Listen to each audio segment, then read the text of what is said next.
Hello friends, તો આજે આપણે બનાવવાના છીએ ઇન્સ્ટન્ટ મરચાંનું અથાણું, જેને તમે રાયતા મરચાં બી કહી શકો છો યા તો પછી આથેલા મરચાં બી કહી શકો છો। એના માટે અહીંયા તમારે ફ્રેશ મરચાં લઈ લેવાના છે। મેં અહીંયા મોટી સાઇઝના મરચાં લીધા છે। તમે ઈચ્છો તો નાની સાઇઝના પતલા મરચાં જે આવે છે માર્કેટમાં એ બી યુઝ કરી શકો છો।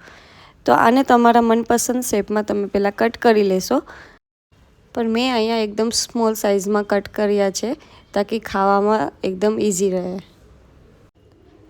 એકદમ આટલી નાની સાઇઝમાં મેં મરચાંને કટ કર્યા છે, તો બધા મરચાંને આવી આપણે સેમ સાઇઝમાં કટ કરી લેશું। અહીંયા મરચાં બધા સારી રીતે કટ થઈ ગયા છે। હવે આપણે અહીંયા થોડી હળદર અને સ્વાદના હિસાબે નમક એડ કરી દઈશું।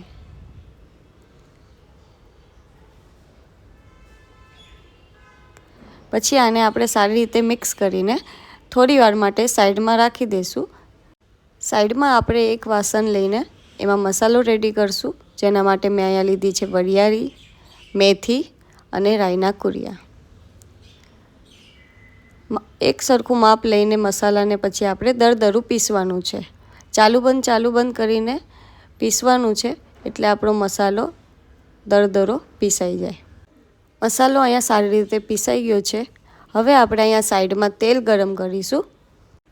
તેલમાંથી ધુમાડો નીકળે ત્યાં સુધી આપણે તેલને સારી રીતે ગરમ કરવાનું છે,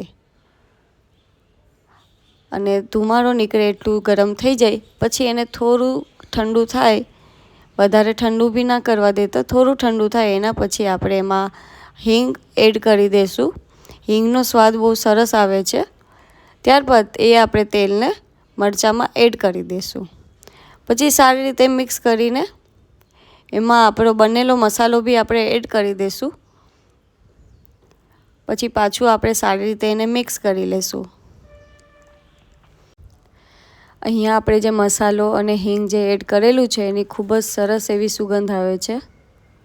હવે અહીંયા આપણે છેલ્લે લીંબુનો રસ એડ કરી દઈશું। મેં અહીંયા 1.5 ચમચી જેટલું લીંબુનો રસ લીધો છે, તમે તમારા ટેસ્ટના હિસાબે લઈ શકો છો। લીંબુનો રસ નાખવાના બે બહુ જ ઇમ્પોર્ટન્ટ રીઝન હોય છે।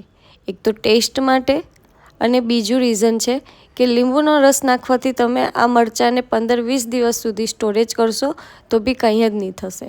હવે આ અથાણાને આપણે એકદમ એરટાઇટ બરણીમાં એડ કરીને ફ્રીજમાં મૂકી દઈશું, જેનાથી તમે લાંબા સમય સુધી આનો સારો યુઝ કરી શકો। ફ્રેન્ડ્સ, રેસીપી પસંદ આવી હોય તો લાઇક અને સબસ્ક્રાઈબ કરવાનું ના ભૂલતા। Thank you for watching.